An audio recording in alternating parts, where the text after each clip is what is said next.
love you. What? What if your government tries to throw you in a dam? What? You're gonna want a shotgun. Oh. What? An automatic rifle. And a lot of ammo. Guns? Yeah, guns. We're all set to riot. Buy a gun. Before you lose your Second Amendment. Buy a gun. They'll burn you out like you Waco. They'll stick your ass in a camp. Jackbooted cops in riot gear. Gonna kick your ass and laugh. The revolution is on its way. Better lock and load your AK. Buy a gun, buy a gun, buy a gun, buy a gun, buy a gun, buy a gun, buy a gun before you wish you bought a gun. Buy a gun, buy a gun, buy a gun, buy a gun, buy a gun, buy a gun before you wish you bought a gun.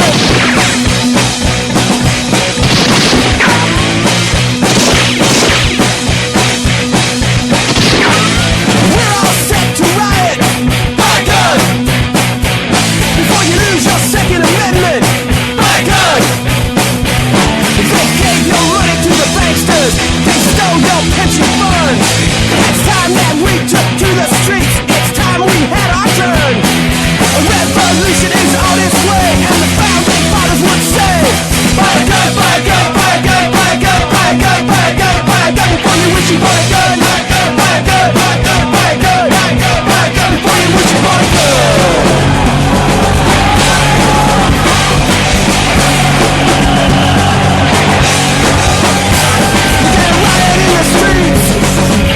Revolution's not clean and neat, you gotta riot in the streets. Revolution's not clean and neat, you gotta drag them through the streets. Unbridled violence and political aggression tonight. It is Tuesday. This is PrimerTime on UCY.tv. My name is Michael, and seriously, best wishes to all my friends in South Florida and in Florida and in the southeastern United States. Wow, it's good to be back. I'm Nicholas, and I guess that's an allusion to the impending hurricane watch. Yeah, I think so. Looks to be a fairly big one, and looking at the hurricane tracking maps and projections, it looks to be like 80% of them ride straight up the Florida coast and straight up the eastern seaboard. So, good luck, everybody. Yeah, I know that I was out in God's country today, out at the farm where I hunt. Got to take my 3-year-old son with me riding on a harvest of a cornfield. And you want to talk about bringing joy to a 3-year-old? You let him ride inside of a combine. That is the coolest thing ever. Large machinery and equipment like that. Yeah, fascinating. Yeah. So, between the 50 million questions and getting to see every part of the corn from, coming up off the ground, getting through the different rows into the snouts for the combine, and then watching it get loaded up into the back and then spit back out into the awaiting grain truck, my boy had a blast. That is cool.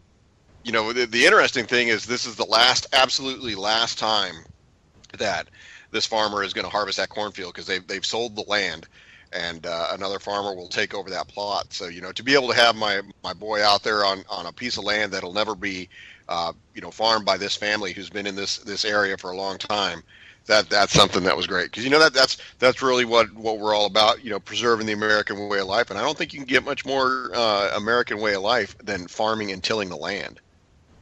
No, I don't believe you can, Nick. It's truly a dying art, so to speak. It's being replaced by factory farms, by great big corporations. Current tax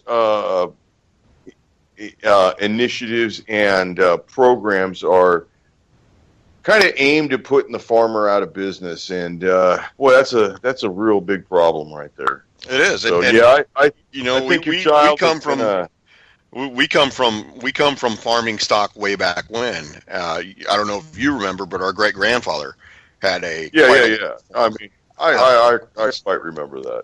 Yeah, I think you remember. And that's Uncle's Chevy Z71 into a pond, but that happens. that happens when you're 12. That happens. So listen, actually, that's kind of an important thing. That's one of the things that a child will remember for the rest of his life. So Yeah, yeah, and I will tell you, we got a loan in that's chat cool. saying that they're automating farming as we speak. I will tell you that this combine that we were riding, it tells you everything. It's got a GPS map. He's got a GPS dome on the top of the cab, um, but it has a digitized layout of the acreage that we were shelling. So in 15 acres, we did it in under 2 hours, with 4 offloads of complete loads of corn, and it told you everything from the volume of corn that we were harvesting, the percentage of moisture content in the corn. In addition to that, the digital readout that showed the actual plot that we were shelling. It gave us the overlay that showed if we had any overlap between areas he'd already shelled, what had to be shelled. I mean, amazing machinery. And I asked him. I just had to ask him. I said, is this technology that was produced in the United States, or was this something that was developed overseas and then we brought it over, put it on America? He's like, no, this stuff came from guys at these different farming and agricultural colleges like A&M or Penn State with the real big agricultural programs. They develop all this shit and they put it on there, and that's what farmers in the States are using. Okay, so what brand combine was this? Who's the maker of this combine? It's big, it's green, it's got a lot of yellow on it, and it sounds like John Deere. All right, so that's still a made in America product. You don't really find imported farm machinery like that used by successful farmers quite often. And the funny thing did you happen to get a price on that? No, I didn't. I didn't want to get into, money's not one of those things that we talk about. We've got a pretty good agreement in terms of. But I mean that's for somebody who's not necessarily grew up as a farming child or anything. That's an item of interest, in comparison to things in real life. And I've always found that they use that is like an assessment of a farmer's wealth, but the payments on something like that are outrageous, right? Well, and that's one of the things is that people in larger cities talk about, they've got a Ferrari or a Lamborghini or a Maybach that costs $500,000 or whatever. Well, big deal, dude. I'll bet you that combine costs $750,000, and that dude only drives it like 6 times a year. Well, the big thing that he was talking about this, when I got in the cab with him, I said, what's the most important thing that you're doing? He's like, honestly, it's the maintenance. He's got to make sure that the maintenance on that vehicle is up. He said he put over $10,000 worth of spare parts on that combine and the cutting head, because the cutting head is detachable, and he can go between a 12-row cutting head and an 8-row cutting head is what he used this evening. And he said, belts go out, gears go out, spinning discs go out, all kinds of things. And it's you got to have it ready when you need to cut stuff, because if you let it go a day or two, you might run into a Category 5 hurricane that knocks everything down, saturates the field, and ruins your crop. Right. So don't worry, I'm sure Monsanto has a plan for that. Yeah. Well, they're grain farmers, and they sell it directly to producers of cattle and poultry. So that stuff gets all ground up and becomes feed for chickens, turkeys, geese, if they're doing it for foie gras, as the folks in California don't like. Does it become America's favorite snack food, Doritos, at any point? No. This is not human consumption corn. This is only for livestock. All right. Well, that's cool. So, does your boy want to be a farmer now? I don't know that he wants to be a farmer. I know he wants to drive big-ass tractors. That's cool. Driving big-ass tractors pays some bucks if you can convince the boy to get off the farm. Oh, yeah. Yeah, not only that, he was the farmer himself was telling me that. That's one of those jobs in the future. I mean, my boy Frog Solo, who I wish him a little bit of safety in the upcoming, he's kind of in the path of this whole thing too. He's absolutely right. The automation of, there's farming robots. I've seen, what was euphemistically referred to as the robotic Mexican. It was this thing that ran between crops, and it picked them clean. It was a little robot thing that had a couple of arms on it. It was on treads, and it was about the size of a of a small refrigerator laid on its side, and Wow. yeah, yeah, yeah. I mean, the automated vehicles are already on the roads everywhere. There's going to be automated semis. I mean, we've seen the Atlas robot that can stock shelves, and there goes your retail jobs. And yeah, yeah.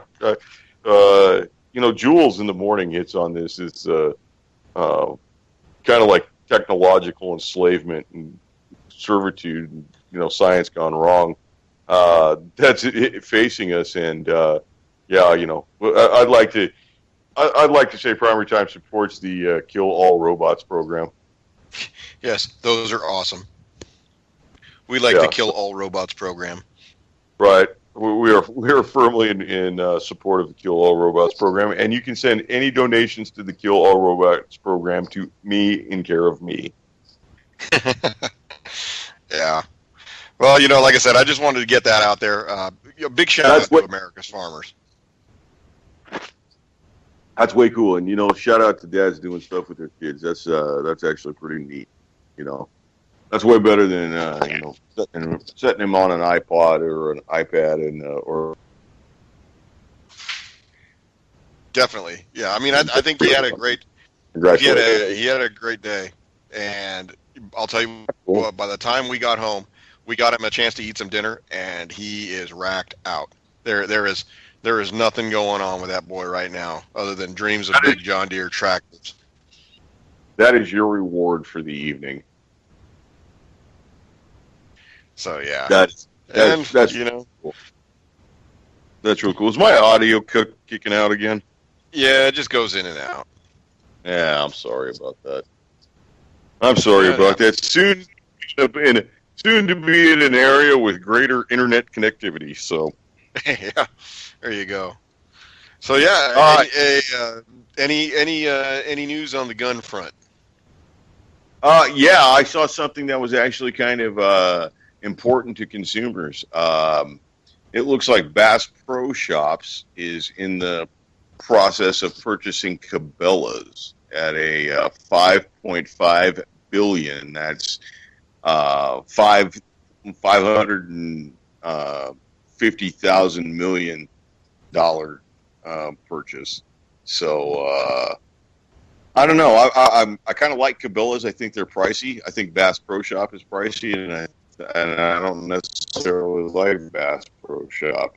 So I think that's actually kind of the biggest consumer news here in the last couple of days. To be honest with you, I've got some like upheaval in my life right now, so to speak. So I haven't necessarily kept abreast of things other than just some incidents with my friends and whatever's like been huge, outrageous news. And I'll tell you one thing honestly, and I'm not covering this for the ratings or anything, but I did happen to catch that Kim Kardashian was robbed at gunpoint. The only reason that is because it's at gunpoint. And I just thought that was kind of an interesting story, how they kept pushing the gun aspect of it. And it happened in France. So, yeah. The interesting thing about that is that she was able to get a phone call over to her husband in New York City and, had to go quickly. Yeah, that's garbage. Let's not cover it. No, I'm not necessarily wanting to cover it. I just thought that it was another interesting opportunity for media to put firearms in a negative light, and also at the same time, pimping out this, this whatever she is, actress, celebrity icon, or whatever the hell you call her, and push the anti-gun narrative, which is never ending. And honestly, we're 34 days away? Yeah, just about. I think 34, 35, something like that. I do think that this might be an appropriate time about purchasing magazine. Purchasing that item, purchasing that item that a Clinton campaign administration would necessarily seek to deny you purchase of in the future. Yeah. Hey, Michael, your audio is be just able going to in still and out. purchase it at a price that is not in a panic mode. I mean, I don't know if you feel the same way. I'll tell you. Oh, well, I apologize, man. I apologize. Yeah, no problem. I think it's Why just don't you bad. reconnect me, dude? Bad connection. Okay, so one of those things. Here, let me try and reconnect you while that's going on. One of the things that I am interested in is that we covered, I think, 2 weeks ago, because last week we had some conflicts, couldn't get the show going. We had a story about Serbia accepting the 6.5 Grendel as their official service ammunition. I just dropped a story in chat about Privy Partizan, which is a Serbian ammo maker, and it's basically the state ammo maker, recalling all of their 6.5 Grendel ammo and brass. So that's something. I don't know a lot of folks that have 6.5, but I do know a lot of folks, including myself, that do shoot Privy Partizan ammo, and I've never ever had a problem shooting Privy in my 8mm or in my 30-06. So, Michael, you back with us?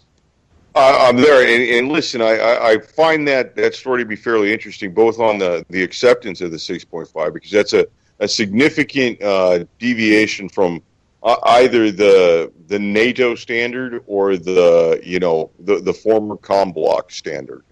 Right. Yeah, definitely. And Serbia not being a part of NATO, they could have gone with the former COM-block standard 7.62 by 39 or the 5.45, and they would have had a significant cost savings because it's there in enough quantity for them to go in. Okay, so now let me ask you this: Serbia is currently is the former Yugoslav Republic. So right. it is Okay. now. It is called, so now if we look at this Serbian objective, if we look at this objectively, the former Yugoslav Republic has always been somewhat of a rebel. It was the only communist state that was not aligned with the Warsaw Pact, and at the time, in the Cold War and the immediate post World War II era, when there was a lot of tension between the East and the West.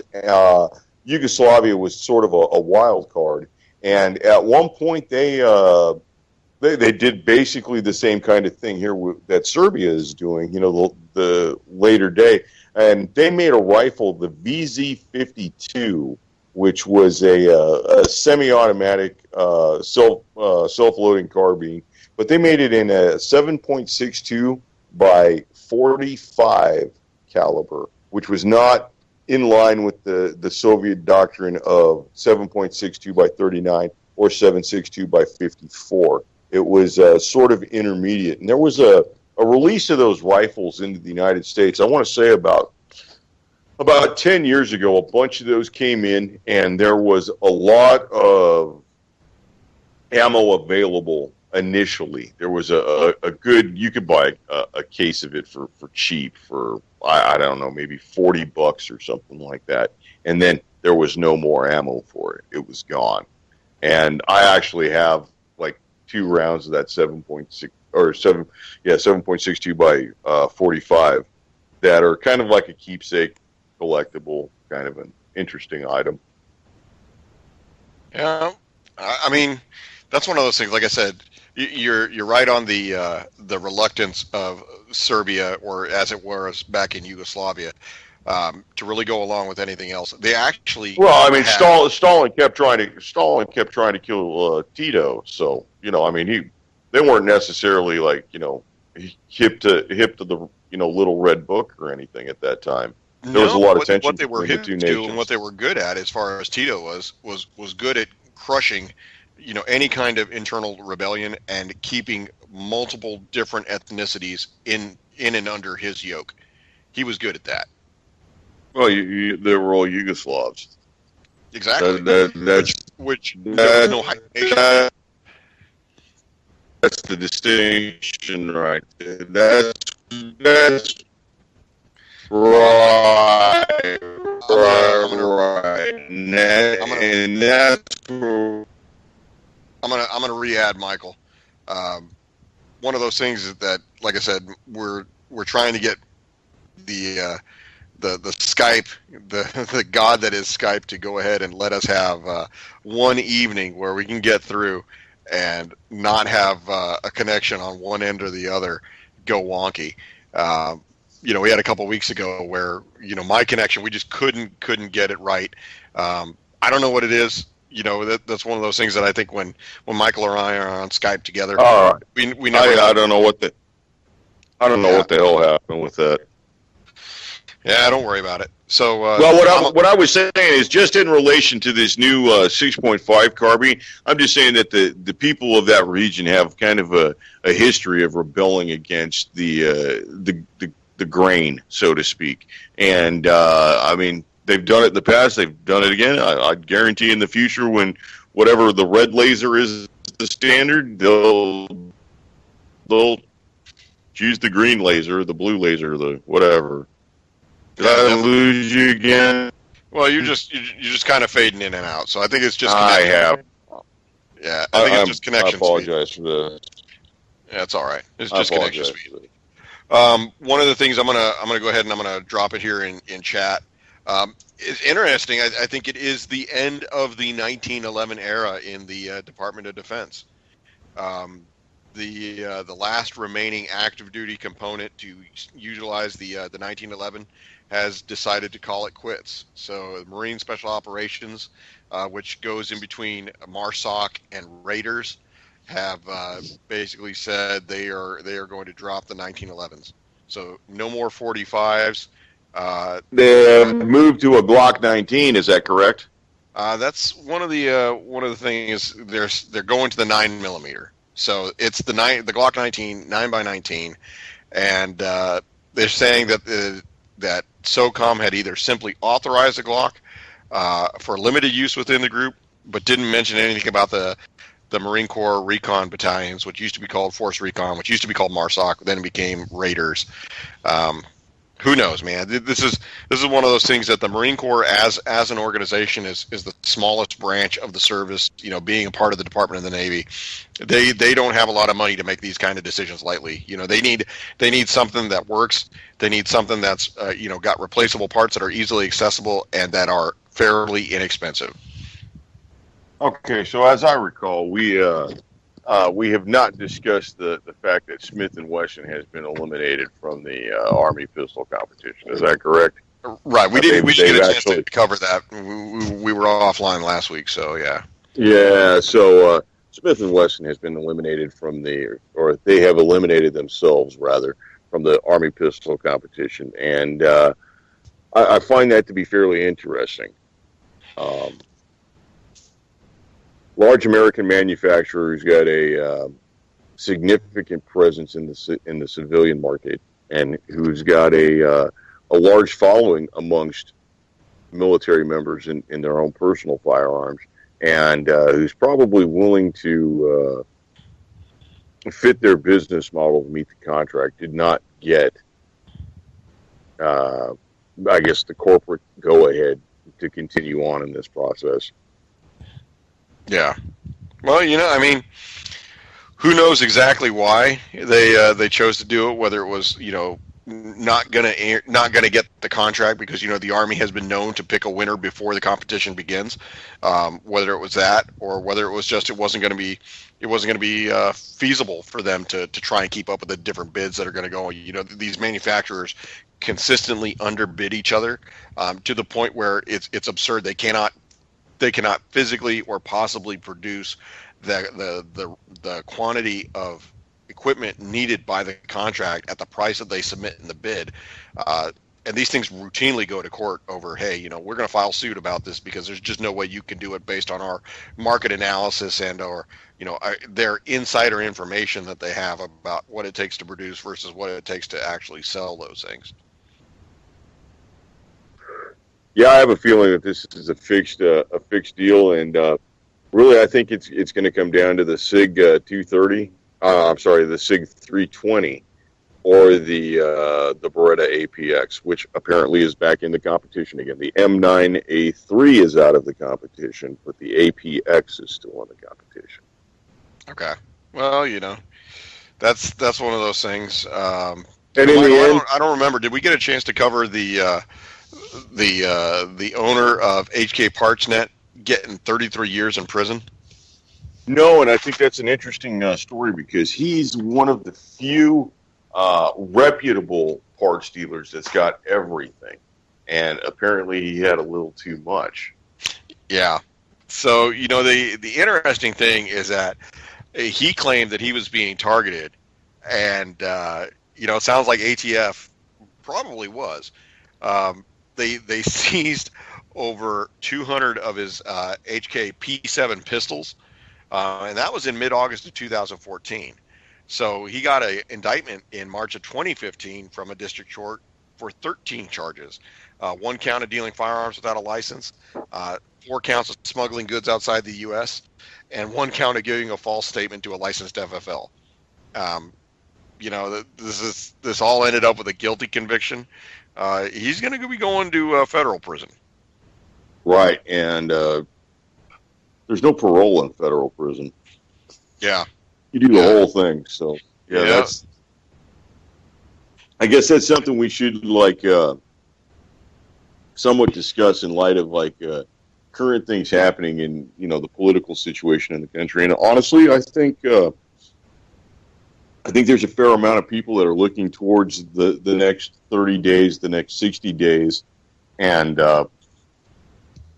what could be possibly coming down the pipe with a new administration.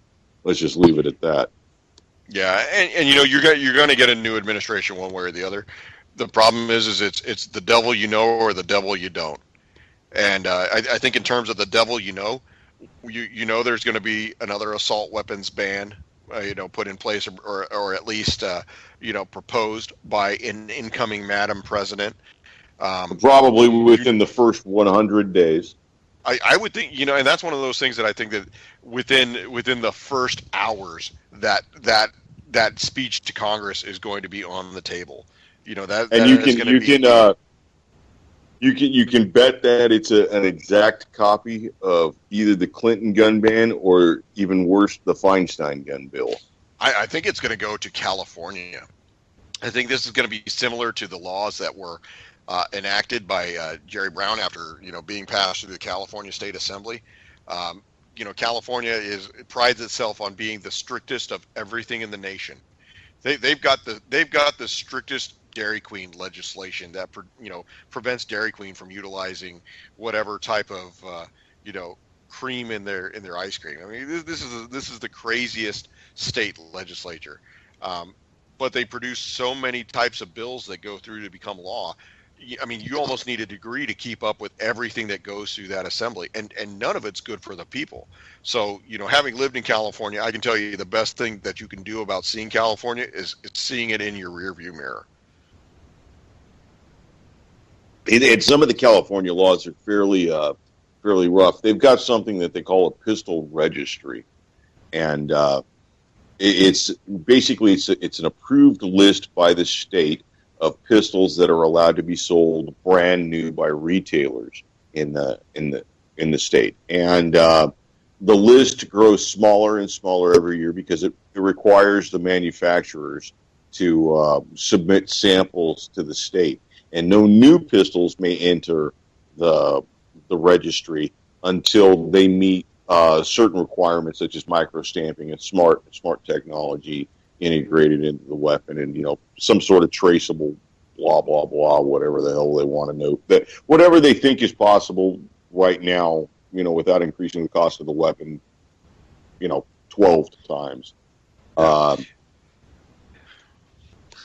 list is smaller and smaller every year, and there's a lot of pistols on that list that are no longer currently being made. There's a lot of derivatives of the exact same pistol, different models, with different finishes or whatever. And they include language when they make those bills to include things like copycat, and that could be anything. That's up to interpretation by whatever agency or organization is But we're being basically manhandled by people who do not understand the things they're trying to legislate. Yeah. So I just dropped. I was going to say, Michael, I just dropped an infographic from our friends at the Washington Post. They believe that gun ownership is concentrated within 22% of American adults, and I find that to be disrepresentative of the population. I think that's disingenuous reporting. Absolutely. I think the number's far greater than 22%. Yeah. So the survey was completed by Harvard Northeastern, and it surveyed 4,000 gun owners, and it says that just 3% of American adults own over half the nation's firearms. I'm glad to say I probably belong in that 3%.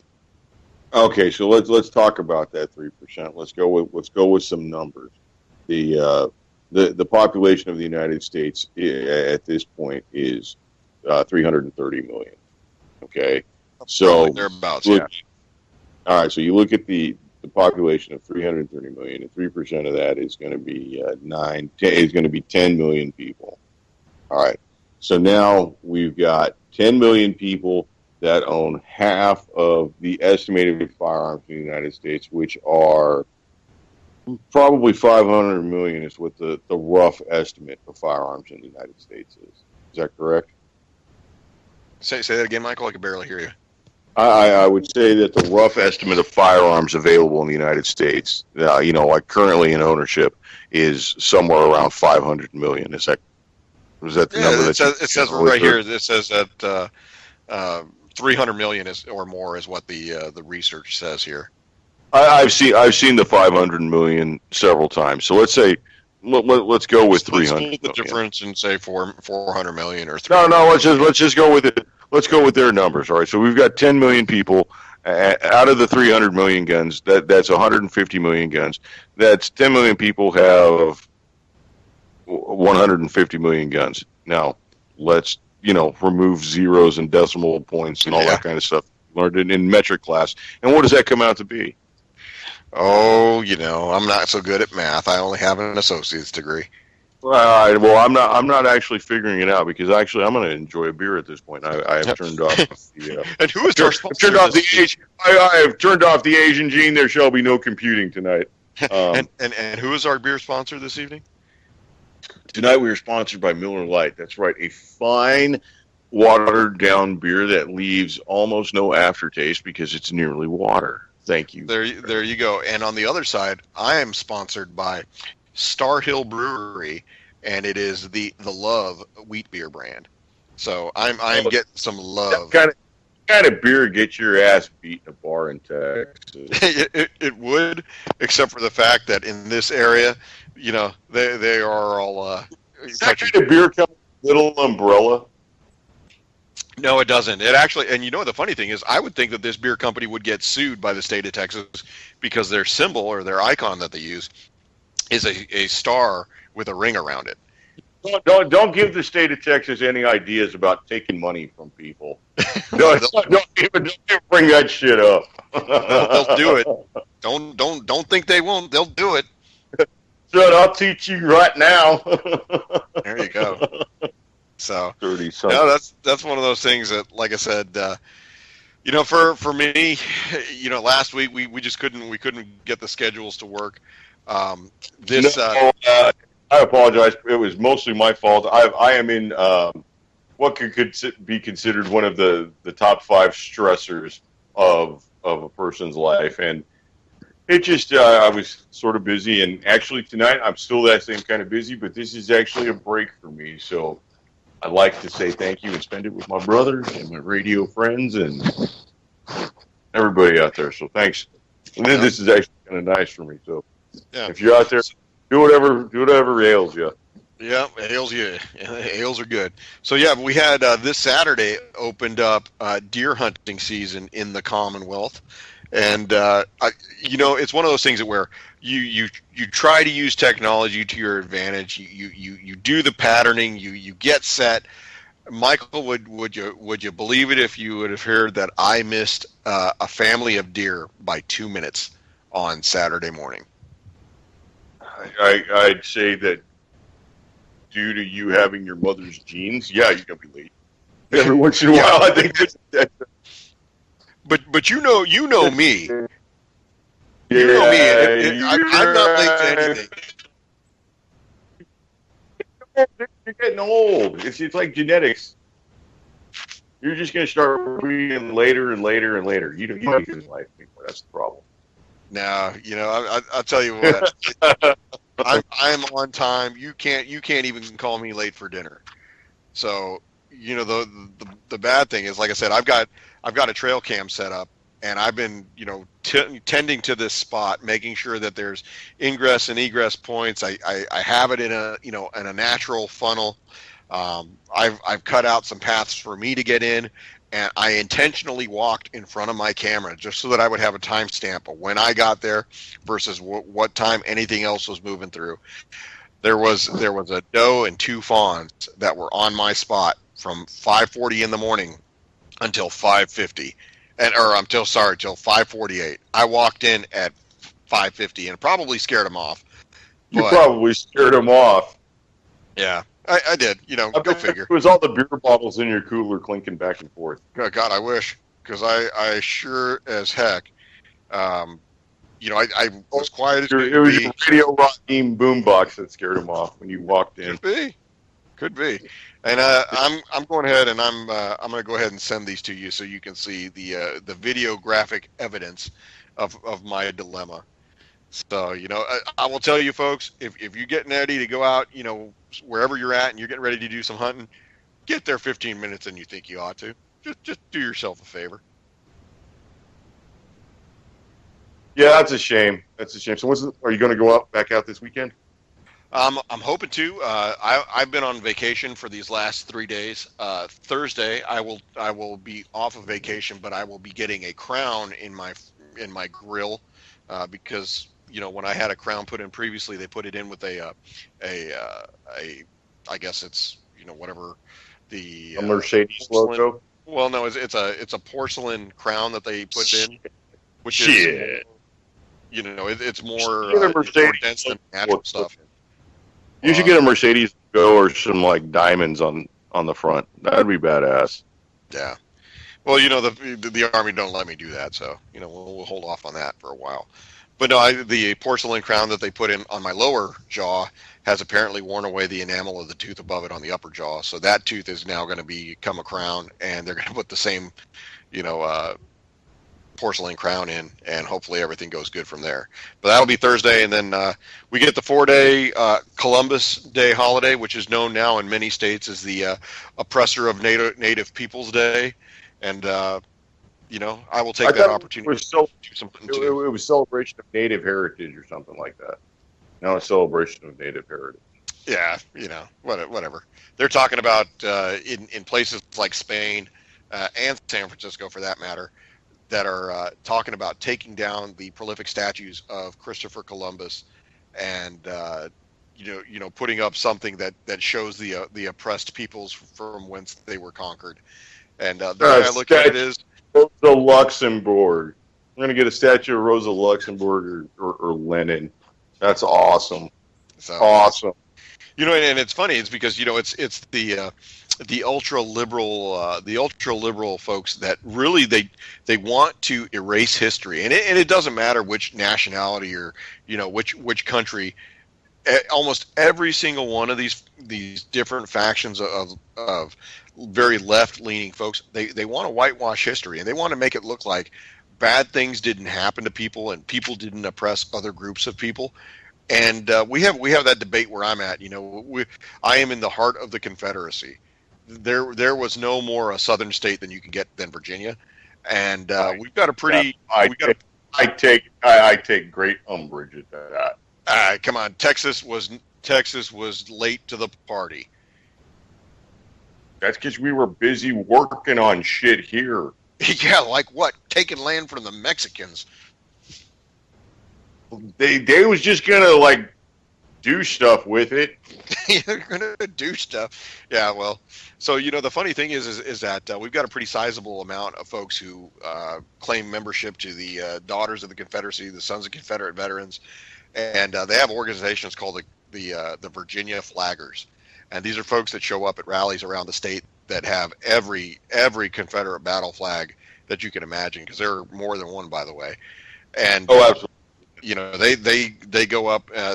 But They that doesn't try to fit make the sure that narrative. There's only one, and if it was plastered on a car, it's evil. yeah, well, that too. So they show up around the state and they protest plans to tear down statues of like Confederate generals, or they want to rename Jefferson Davis Highway to probably like Jefferson Starship Highway, for all I know. But the problem is that they really want to whitewash entire periods of history, and that that's why we got the problems we got today, because that stuff was going on back when you and I were in school, and look what it's gotten us.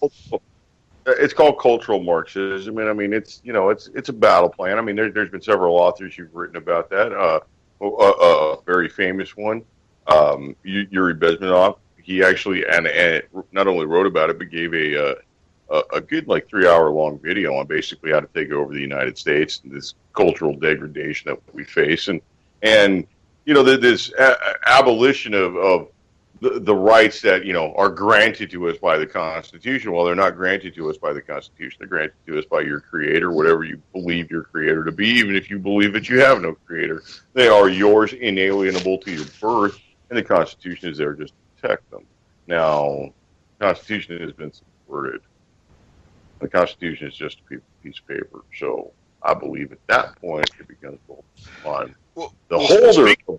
Speaking of thinking that the Constitution is just a piece of paper, do you believe in due process? Do you believe in the right of the people to have a just trial?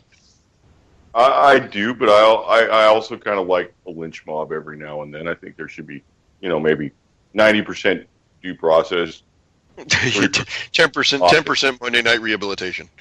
Yeah. 3% on lynch mob and 7% Monday night rehabilitation. We could go with that. So what would you feel if a sitting member of our government advocated the use of military airstrikes on a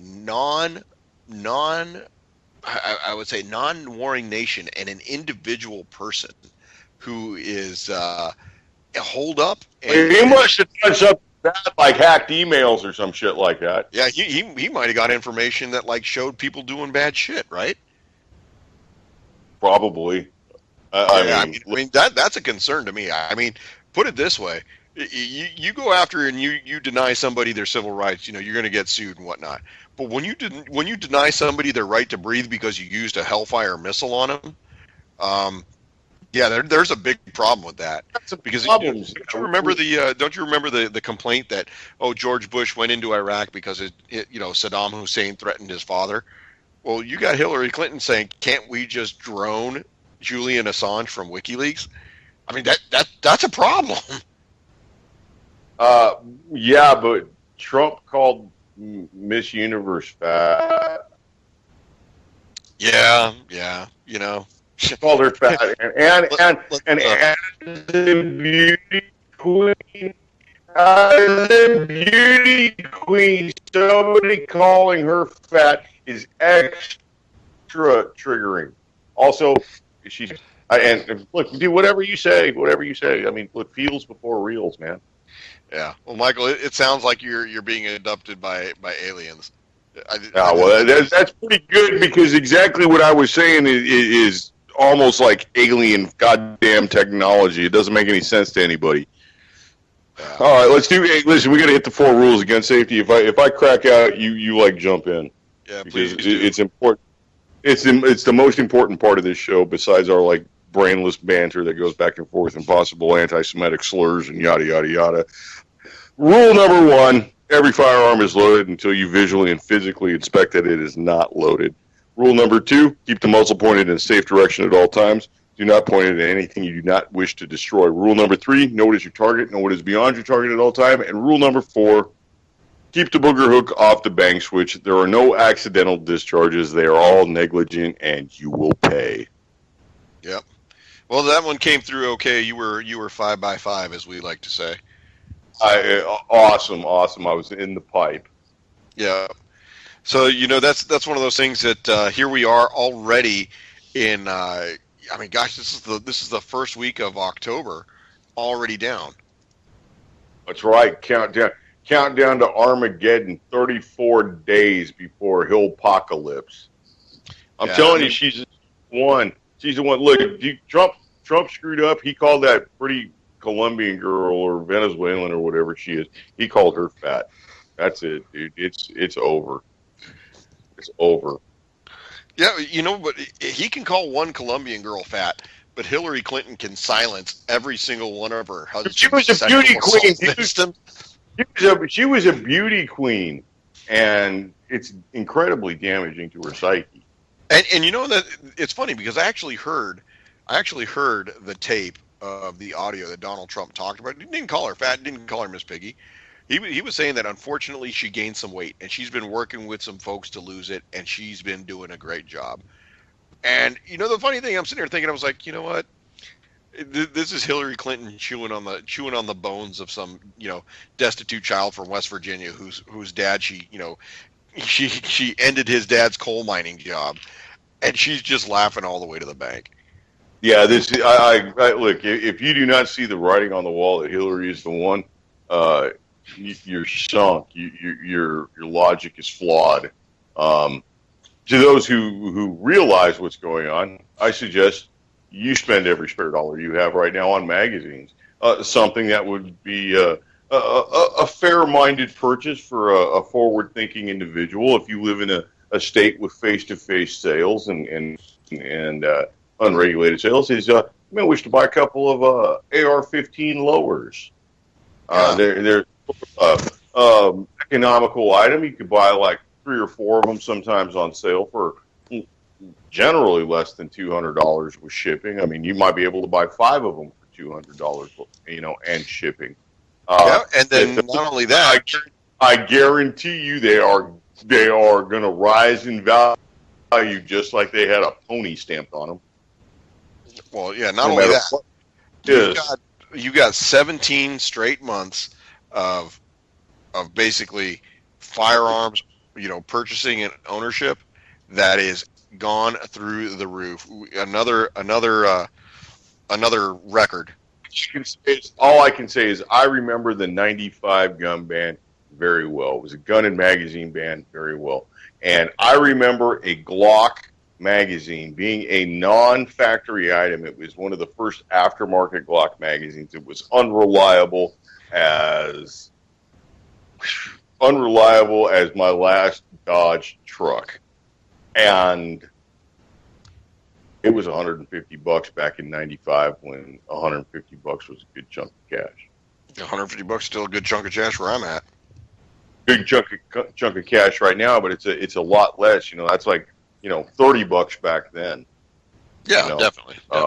There's been an inflation that that we all feel, and it's evident in the firearms industry and in the accessories. And I'm going to tell you what: if you have the money and you have the inclination, buy yourself 5 or 6 of those AR-15 lowers. Buy yourself 20 AR-15 magazines. Buy 40 of them if you can get them. Buy a bunch of magazines for your favorite handgun, because the clampdown is coming.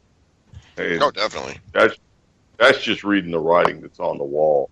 And if you can't see it, I suggest you look up who all the major banks donated to during this campaign. Look and see who J.P. Morgan donated to. Check and see who Goldman Sachs donated to. Check and see who Chase Manhattan donated to. You're going to find out that it's all to the same person. And she doesn't have fabulous, glorious hair. No. But her paramour does. Which one? Which one? They're only going to talk about the Huma. Let's talk about something that's just a little bit interesting. that received some major media coverage and maybe caused a raised eyebrow among a few. What about the cover or the headline of Drudge? Just Yeah, a couple days ago, right? yeah. Apparently, Bill Clinton's biracial child, born of a tryst with a black prostitute, born in 1985,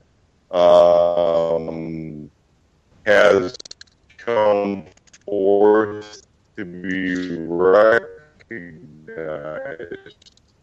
Yeah, so we've got How's a that been? The campaign. yeah, Am we I got the cut? story that's come up. So apparently this has come up a couple times. 88 when he was governor of Arkansas, I think, and then again initially when he wanted to run for president, and I want to say 92.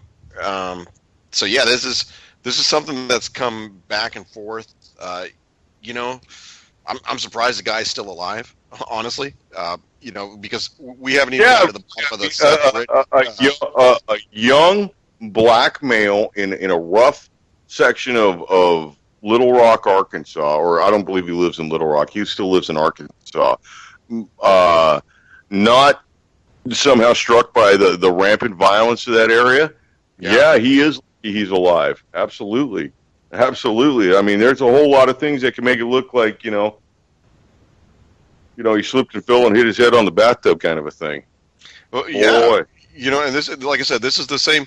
This is the same era of where Seth Rich from the possible source of the DNC email leaks to WikiLeaks. You know, we haven't found his killer, but he's murdered in D.C. with multiple shots in the back, and his wallet and personal effects were not taken. Well, I'm going to tell you this. I believe that Arkancide is a far more fatal virus than the Zika virus. Yeah, Arkancide is a pain in the ass. Arkancide occurs far too often to be a coincidence. And, I suggest people look that term up, Arkancide. It's it's going to be in the dictionary soon. Yeah, go figure. I'll tell you what, they put out that the New Jersey bomber had used a Virginia ID to purchase a pistol. So, that's one of those things that with Tim Kaine being the vice presidential How guy. did he not stop him? He was under constant FBI surveillance. He was an FBI asset at one time. How did they not stop him? Yeah, well, Yeah. They had this other guy. They had they had the nightclub shooter in Orlando under surveillance. Just remember, Boston strong. Boston strong. Yeah. Stay inside. Stay under the curfew. You'll be okay. Nothing to see here. Move along. Move along. So it's gosh. Carry on. We haven't had a good Dianne Feinstein gun ban. It's coming. She's currently right now receiving the baby blood transfusions to charge her up for the upcoming battle. Do not. She's right now currently freebasing like Palestinian baby pineal gland. Wait, she's getting the brain stem cells.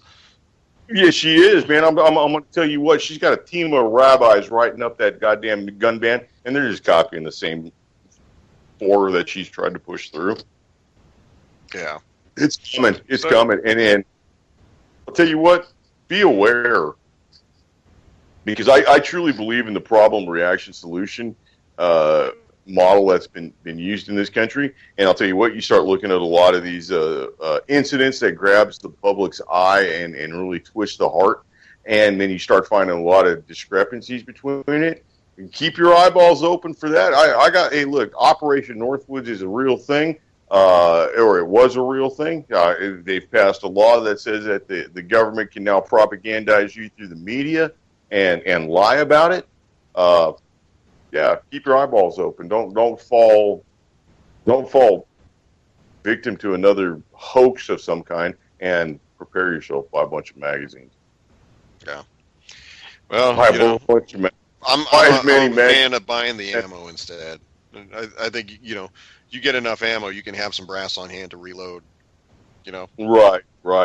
Magazines are money. I mean, look, I hate to go back to the same example, but that last show in Houston, the weekend before the Feinstein ban, there was a woman selling used AR-15 magazines of all sorts of ancient follower colors for $50 a piece, and dude, she sold out like 2,000 of them damn things, maybe 3,000 of them things, like in a heartbeat. She was gone before noon on a Saturday.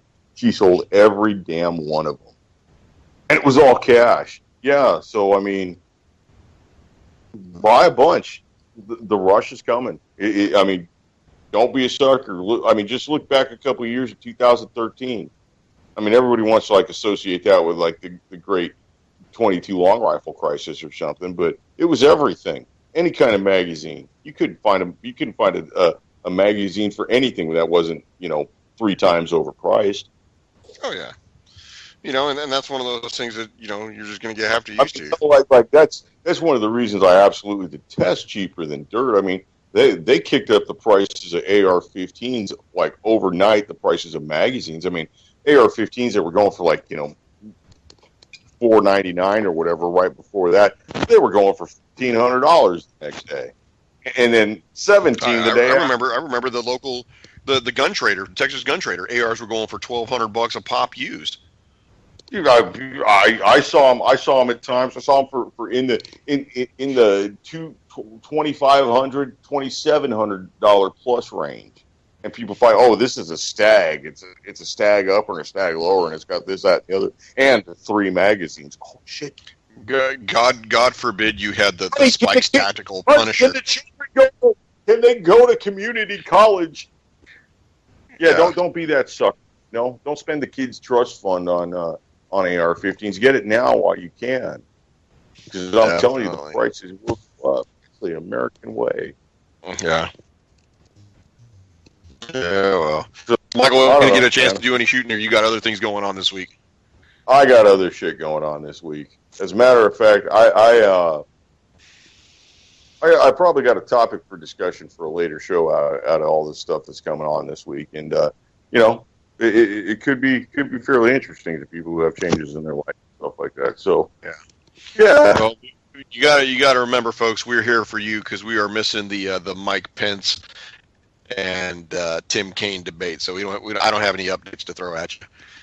I can totally guarantee all of our listeners we said the F word far more times than Mike Pence or Tim Kaine will tonight.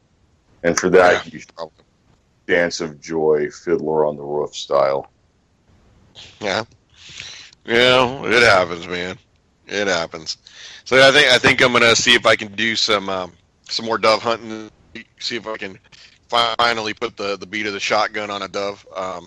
Turkey has opened up for us here, so we don't get firearm season for turkey till a little bit later. But I'm thinking about trying to do some of that. Now that we cut this lower cornfield, we'll have an opportunity to get some action. And I do have a ladder stand up on that plot, so 15 acres that deer pass through all times of the day. And, of course, we don't have rifle season opening up until the 19th. But at that point, I will be out there shooting a lot. Well, I hope you score, and I hope you send me a bunch of jerky. Actually, I prefer that dry. I prefer that dry stick sausage. That's what I like. Well, I'm gonna get a guy that's gonna do it all up for us, and we should be good to hook. So, Michael, I want to say thanks to our listeners in chat. We're about a minute out. We are there. Everybody, thanks a lot. Jules, you rock. UCY.TV, everybody. Take care much.